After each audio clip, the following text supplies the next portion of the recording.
Hey, whatever. What's up, everybody? Today's video, we're going to show you exactly how to actually run ads and run ads successfully, guys. And now this is going to be a little bit longer video, but this is going to be something very important. And whether you are actually running the ads or you have someone that runs the ads for you, kind of still got to watch this just so you can get the overall concept. And I do have a couple other videos that are going to show you exactly how to hire somebody to run the ads for you. But if that's the case, a lot of the people that you hire, especially the cheap people that hire, they might understand how to set up an ad. They might understand how to formulate an ad, but they're not going to understand the copy that's involved, not going to understand the systems that are involved, not going to understand the actual funnel format to actually make them convert at a higher rate. A lot of people just put them ads out and they put the ads out, and that, I mean, anybody can do that. You can watch a YouTube video and you understand how to put a Facebook ad out. That's not the point of this video. The point of this video is how to actually successfully run an ad specifically for credit repair. And for you guys that are watching this, guys, make sure you take notes. And for you guys that are watching this, that you're gonna hand it out to a whatchamacallit, they're gonna hand it out to a ad manager. I highly recommend you watch this, maybe skip through it, just because you need to understand this concept. Okay, there's a couple of things to running an ad, because yeah, you need to understand this concept so you can actually translate it to your ad manager, so that you understand, so that you make sure that they understand what they're doing. And of course, guys, if you have any questions whatsoever, you guys always know that you guys always ask me a question, because I always want you guys to succeed. That being said, let's hop straight into this video. And if you need help hiring the ad manager, by the way, it's another video. You'll be able to see it somewhere in this course. But let me show you exactly what's involved in actually running some successful ads. So why is this showing over here? This is so annoying, right? Let me put this over here, put this over here. Boom, boom, boom, boom. Little technical difficulties. Cool. Erase all of that. All right, sweet. So biggest part of running an ad is you might get somebody that says they can run ads for you, but they might not convert as well as you want them to. First thing you got to do is, above all, you got to have your foundation set. And I have another video about this that goes over your social media, so we're not going to go too heavy into this. But the biggest thing is you got to follow that credit repair blueprint. And the credit repair blueprint is going to give you a bunch of different optimization points that shows you exactly what you need to do. It's going to be like, yo, you got to have, you got to make sure that you have enough engagement. You got to have a couple of followers. You got to have, and we're going to show you a strategy over here to get a whole bunch of followers really, really quick. You got to have posts where people actually engage in them, right? You got to seem active, so that people trust you, right? Because when somebody sees that actual ad, they're gonna go over to your actual social media, then go over check your Facebook, they're gonna go over and check your Instagram, just to see if you're active, right? If people are gonna trust putting money into you, you better bet that they're gonna check out your social medias, all right? That's just a given. So you gotta make sure that your social media presence is up to date. You gotta make sure it looks good, right? And I'm not suggesting that you make the banners. I'm not suggesting that you make the profile pictures or whatever, the logos, blah, blah, blah, blah. Go to Fiverr. And I have another video that goes over that. But what I'm trying to say, before we actually get into the actual ads and forms and everything in the systems, you got to make sure you have the foundation set up correctly. And like I said, I have another video that it's probably before this one that you should have watched. So make sure you watch that one first. Now that you have your entire social media presence put into place so that you're pretty much guaranteed for your ads to actually convert better, let me show you how to actually set up the ads and how to actually run them successfully. So I'm going to be referencing over here to my notes over here, so just don't make sure I don't miss anything. But there is something you got to understand. I preach this in just about all my YouTube videos. The importance of this. For those of you that can't read my chicken scratch, that says offer. Your offer is the most important thing, okay? Because realistically, regardless of what niche you are running these ads are into, you're always going to have people that are spending more money than you. So you're always going to be competing against people that are spending more money than you. So you're probably going to start out, and I always recommend kind of starting out like between 50 to 100 bucks a day, just so you can figure out if the offer works or not. And we're going to that in a second.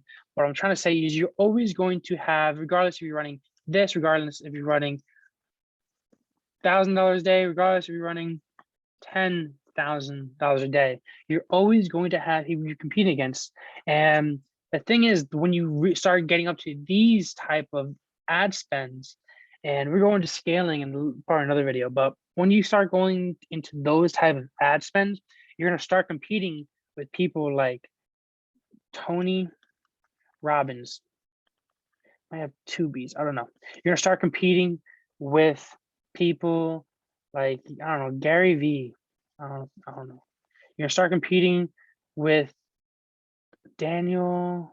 Oh, fuck. What's it? Rizak? I forgot his last name, whatever. But most people know Tony Robbins, guys. You're going to start competing with those guys. And the thing is, when you start competing with those people that are spending thousands of dollars a day, those people can afford to lose money to make it up in the long run. Wait, what do you mean by that? I'm saying that these people can afford to upfront, let's say their average cost per client is around 1K, just to keep it simple. 1K is your cost per client, all right? Tony Robbins, they can afford to lose that $900 within the first 3 months to later pick it up on the 4th month and finally get that $1,000 sale. Then they put it into their funnel, and to the lifetime value, they probably get more sales, all right, to later and later. But what I'm trying to say is that they can afford to lose money, $1,000 up front within the first 3 months to finally claim that client, finally get that client within the 3rd month. So you're competing against with those people. So what I'm trying to say is that your offer needs to be structured in a way that it's actually able to compete with those big ballers. And especially when you start to scale too.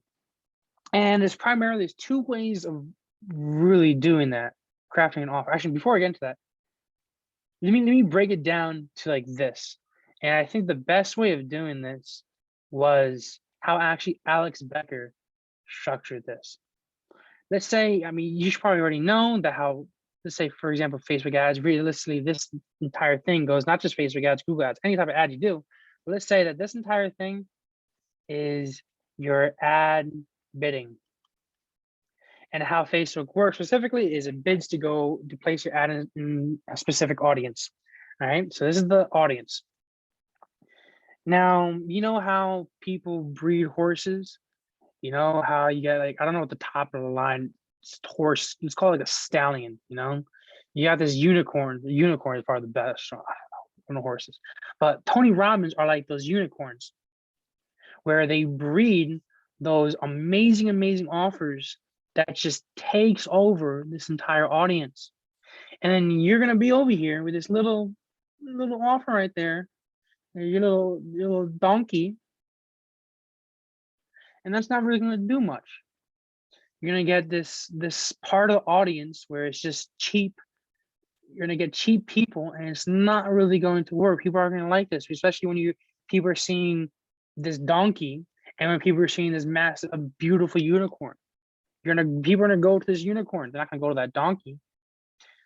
So what do I mean by that? The best way of competing against somebody that's fully developed like Tony Robbins, the best way of competing against those type of people is to craft an offer that just works, that's specifically bred to beat these unicorns, just like how Tony Robbins did it. I know you're saying that, Blade, these people can afford to lose thousands and thousands of dollars in the front end. I understand that.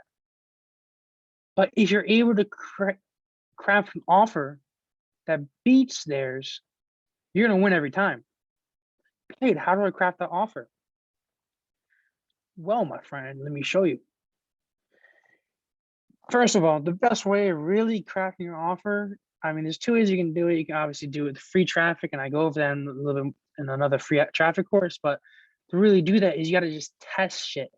Okay, best way is just test shit. You can take like a 6-week course, costs $10,000, $20,000 about Facebook ads, specifically how to like do everything. And the last week or last day, they'd be like, "Yo, juicy stuff is you got to craft a good freaking offer."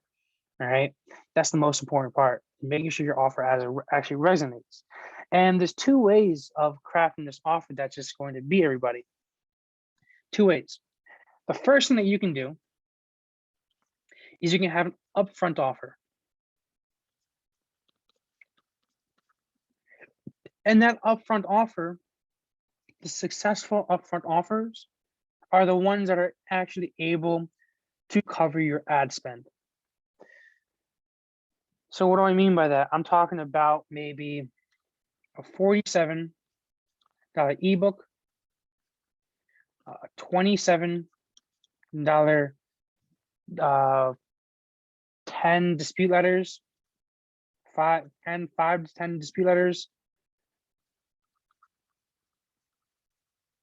blah, blah, whatever, things like that. Now, what I'm not talking about is those freebies.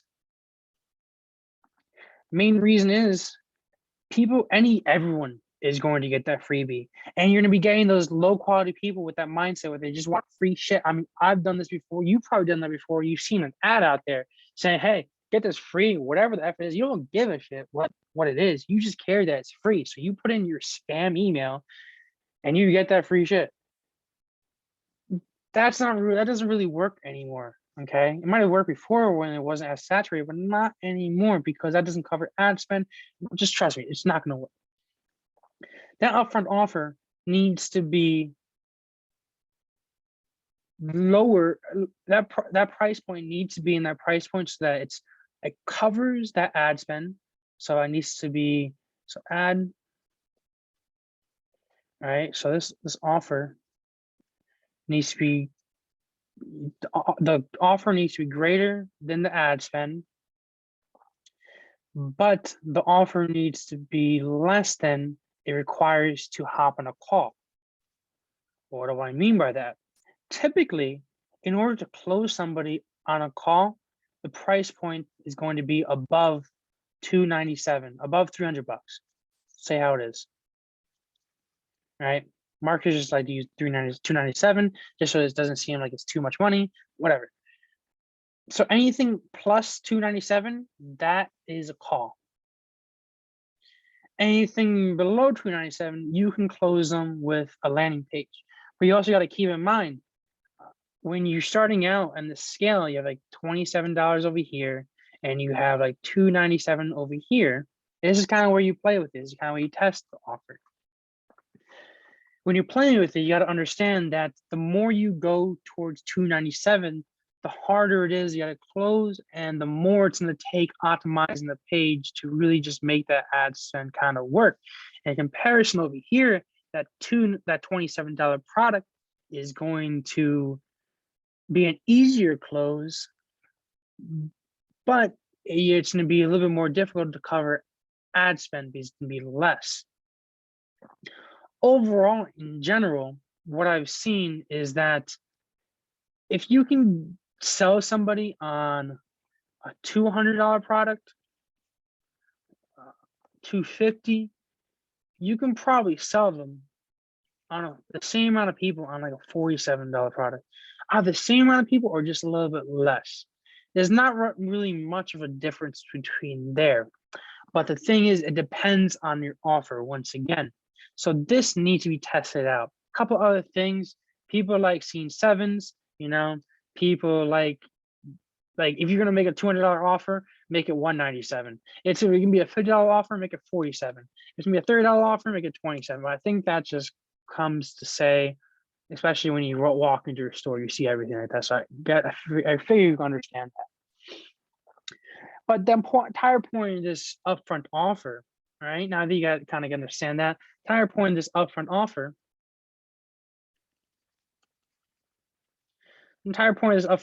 is to initially get the people into the door. So the funnel kind of looks like this. So they see this ad. They go to the landing page. They go to that two-step order form. They buy. From there, bring over to here. So I'm running out of space there. Once after they buy, what I do is I have a bunch of call to actions in the actual product, and I also make them schedule appointments. Once I buy that $47 product, I for example, what I have in one of my marketing ebooks is a 2-week challenge. And after that 2-week challenge, we say on the actual confirmation page where they get membership access. So over here, either they go to another page where they get access, or through an email, or through a text message, they get access. But on there, they have a link there saying, hey, you must schedule a 2-week follow-up. You must schedule a 2-week follow-up to make sure that you're going the right track, or for us to answer any questions. So and that pretty much always works as long as you kind of say it right. So in order for the people to actually get their login credentials, they have to schedule a 2-week follow-up. All right. So what I would do is landing page, they pay for it. Once they pay for it, take them to schedule. All right. And then it would have like a little progress bar over here, like going 50% or something like that, saying you're almost done. Just go to schedule your appointment, and we'll send you over via email and text message your login credentials. Cool, they got them scheduled. So now on the actual day they schedule, then you can help them with the 2-week follow-up. They already trust you because they bought something from you, and it's gonna be a lot easier to close. So then you schedule and you close the deal right there. Now, this funnel I found to really work pretty well. The reason being is because a lot of the people that end up doing this ebook, they're not going to do it, or the 2-week challenge, or whatever you're offering them. Necessarily, they're not going to do it. They understand that it takes a lot of work. They understand that you know what you're talking about, and they're just not have you do it. Honestly, that's typically what I see. And in response to that, you can have them also sign up on here, like on the actual ebook itself, on the actual thing. The first page is like, yo, sign up for Identity IQ or Smart Credit or whatever it's called, where it's a $1 trial, and then you get, from your affiliate link, you get $20. So in addition to that $50, you're also getting the $20. So that's also kind of covering your ad spend. Now, that's one way of running your ads. You also want to have another campaign that's not going to the upfront offer, because not everybody is looking for a how-to. A lot of people are also looking for a done for you. And I'll explain this because this is also very important. So the second method to getting clients is the more common one, in a way, because a lot of people kind of just do this a little bit wrong. And the second method is also going to lead into that upfront offer. So you're going to be running them both regardless. So let me explain. What you're going to be doing is you're going to be doing a lead gen ad. Now, this lead gen ad is a Facebook lead form. That's what it is. It's a Facebook lead gen form. But don't be disrupt, because disrupt, I don't think I'm using the right word. I'm gonna stop trying to use fancy words because I want you guys to think I'm actually smart. But what I'm trying to say is this lead gen ad, you can use this, don't worry, you can use this for Facebook and Instagram, okay? Regardless, we'll talk about that in a second. And we'll go over all that ad stuff in a second about actually making the copy and everything like that. Don't worry. But this lead gen ad, how this is going to be structured out is generally the lead gen ad, you're gonna get the cheapest leads. You're the cheapest, and it's also going to be the lowest quality. That's just how it's going to be. Because there's no really hurdles for the people to actually be able to fill out that lead form. All right. Plus, in addition to that, Facebook loves it, absolutely loves it when you keep them on their platform. So the lead cost, you're going to notice, is going to be lower than pretty much anything else. From that lead gen ad, there's kind of two ways to go about that. That lead gen ad is going to give you a couple of things. It's going to give them their name, like first and last. It's going to give them email. And it's also going to give a phone number, or P number. Those are 3 things you're getting from the lead form. And that's considered as a lead, those 3 things. Now, there's 2 ways to go about this. And I'm put another video on that goes to exactly how the Go High Level CRM works. But there's 2 things you can have. If you're paying the extra monies, I highly recommend going this route. where I think it's like $500 a month in Go High Level, and you get something called Eliza. Eliza is an AI bot. Okay, Eliza is this excellent AI bot that can help you schedule appointments for you. If you don't have that just yet, you can send them over to Appointment Setter.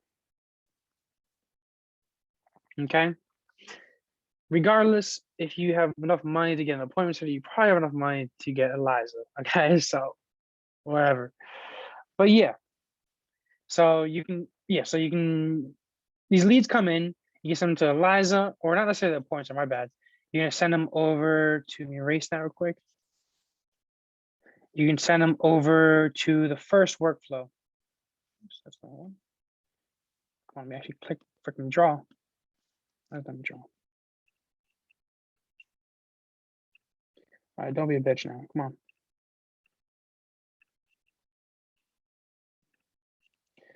Now this is just being a pain.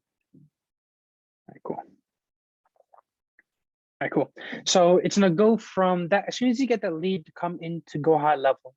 And by the way, I'll show you how to set that up. As soon as the lead, you just go to settings, do Facebook forms and mapping or something. I'll try to show that on the next CRM.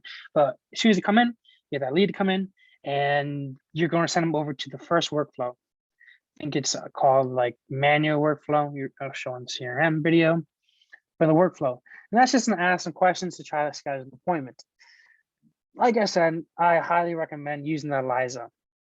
And this piece, so we're not going to really talk about this too much because it's kind of self-explanatory. It's just that it's going to require you to actually talk to them. The first question is like, thanks for showing interest in fixing your credit. What day are you free? And then you're going to have to respond for them and schedule the appointment. Or your appointment center doesn't have to respond to schedule appointment. But I recommend Eliza. And so let's talk about this. So Eliza is going to last around like 30 minutes. After that, it's going to time out. And it's going to be marked as a missed appointment. And so how this is going to work is there's two options from here, from these things right here. Oops. They can they're actually going to schedule, or it's not going to schedule. It's going to go over to no response or no appointment. Call it no response. All right. So go to schedule or to no response. Once again, my handwriting sucks. I know. Let me know, guys. Rip into me in the comments down below, guys. It's fine. Just hate on me, whatever. So no response or to schedule. Now, obviously, you're going to schedule the appointment. It's going to go into that confirmation reminder, right? And on the actual confirmation reminder, you just got to, on the actual confirmation reminder, send a confirmation 2 hours prior to the appointment, as so I'm going to say about in the CRM video. And from the schedule, there's two things that can go to. They can show up. I'll put it over here. They can show up. All right, they can show up, or they can miss the appointment. Okay, pretty simple. From show up, you can close them. You can get that sale. That's the best route. That's the one they're all praying for. Or it'll be a no sale. If it's a no sale, you just got to move them over to that 90-day follow-up. Or if they ask for like, hey, I don't have the money right now, but like in 2 weeks, I'm gonna get paid and I can pay for it then. All I'm gonna do is just gonna add a task to call them back up in those days and whatever. Just always try to get to them to schedule another appointment, you know? So add a task, I make sure I always take notes, add a task saying I'm gonna call them back on this day or actually schedule them in for another appointment. Pretty simple. But they show up or no sale, got the no show up, no sale, 9-day follow-up, or add task to follow up. All right, so next one we got is if they missed the appointment, okay? So no appointment, no response. From there, same thing over here, no response too. If they missed the appointment or the no response, we're just gonna add them to, well, first, missed appointment, it's gonna send them out another workflow saying, hey, you missed the appointment, blah, blah, blah, why don't you reschedule? And it's like, wait like 2 days, and it's gonna add them to needs nurture. Don't worry, that's like automatic and no response. The no response here. If they don't respond, you got to move them over here. Or if you are doing the manual workflow, after the workflow is over, I think it lasts like 5-10 days, it will automatically move them over to needs nurture. Cool. From needs nurture, now this is where it gets maybe complicated. I don't know, depending on your level. All right, I hope you guys are staying with me. So from here, needs nurture, what we're going to do is we're going to create another audience. So we're going to create a custom audience. So tell your developer or you doing it yourself, if you need to watch a YouTube video on how to do that. I don't want to make a video on how to make a custom audience. Pretty simple. Create a custom audience. We're going to call it nurture audience. Okay. And how it works is on the actual workflow of the actual go high level workflow. I'm gonna show you this. The thing is, when I send you that blank snapshot, you're gonna have to manually add this yourself because it won't stay on if I send you, because we're not gonna have the same audiences and it won't automatically send you that because you have to integrate it yourself. And I'll show you that, don't worry. Or maybe you already saw it, I don't know. But you're gonna have to make sure that's on the workflow. You're gonna have to make sure that everybody on needs nurture opportunity gets into the custom audience of nurture. All right. Cool. Now that nurture, we're gonna send them further ads. Okay. And now this nurture is gonna send them ads to specifically a landing page. We'll call it LP. All right. To your funnel that you have. Now we're starting to use a funnel. Okay. Now we're gonna use a funnel. Now we're sending them to the actual funnel. All right. So the landing page goes simply like this: landing page, survey, schedule, confirm. And if you're finding that your lead quality is low, but you have a lot of people, if you have a lot of leads, low quality leads, but you're getting a lot of traffic, you're getting a lot of leads, all you have to do is make sure the survey is before the schedule. And in contrast, if the quality is high, but you want more leads, or no, if you want more leads, the leads are low right now, all you have to do is move the survey in front of the schedule. Okay. So to repeat that, to reiterate that, right now, this is set up so that it will get more quality by putting the survey in front of the schedule. If you want more lead, less quality, just move the survey in front of the schedule. Everything's about optimization. I'll go about that in a second when you start scaling this. All right. But yeah, so over here, but let's say there's two options here. The people that hit the landing page, they can either go and schedule and follow that form, or people that hit the landing page and then they just leave. Those people, we want to still get them. So what we're going to do is, this is why we make sure that the pixel is installed. So when they hit this page, all right, we're going to have events set up on the page. So the landing page is going to be like view content. Survey is going to be filled out form or filled out survey. Schedule is going to be, once they actually schedule, is going to be schedule. Confirm is just, don't need to worry about that. If you want, you put a purchase on that, doesn't really matter. But yeah, so view content. Survey is, you can put on a fill out survey, and on the schedule, you can put a schedule one on the events, on the not the custom events, on the event manager. And there's kind of two ways of going about this. Always just make sure you really test, because when you're doing this, you want to go on the events manager. And I'll probably make another video on setting your events, but go to the events manager, put on view content with the actual pixel helper, view content on this. Once they actually click the button of submit survey, that's when you put the fill in survey, fill a survey or pre-qualify survey, whatever it is. And then once you actually submit the schedule button, like click the button, book appointment, then it's schedule.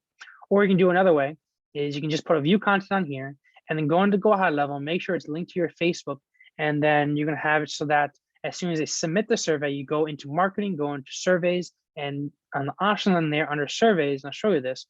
If they submit the survey, you add it as a submit survey, submit application, I think it's called. And then you go over to the calendars, and when they settings, calendars, and when they submit the calendar, it considers on the face pixel as a schedule. Kind of just two ways of going about it. Just make sure you always test the events so you don't have like duplicate events going on, is what I'm trying to say. But yeah, so people that hit the landing page but didn't finish a survey, didn't schedule, these people that viewed the content but didn't fill in the survey, we're going to create a custom audience for this. I'm going to call it web viewers, website visitors, whatever. Web visit. All right. And these are going to be the people that plus view content minus submit application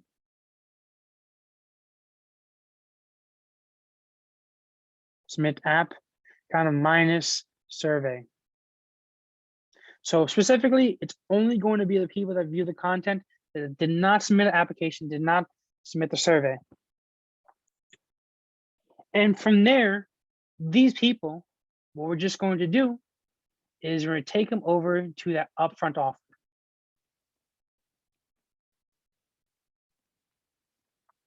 Just like that.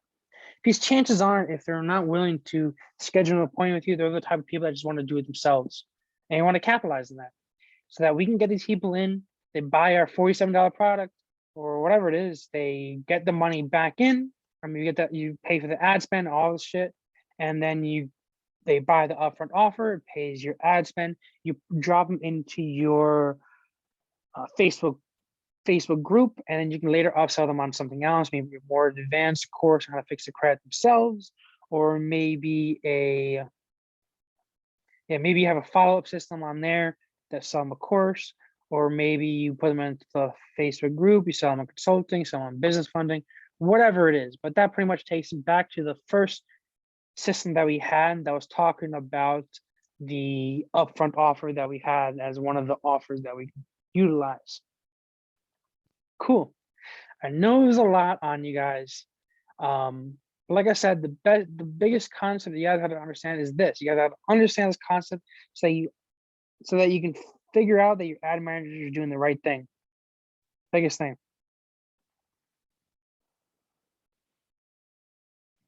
Next thing is how we structure the ads. So let's talk about this.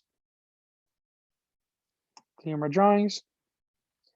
Actually, yeah, so the next video is gonna be how to structure the ads. So I'm gonna make that into another video. So hold on to there and I'll see you guys there.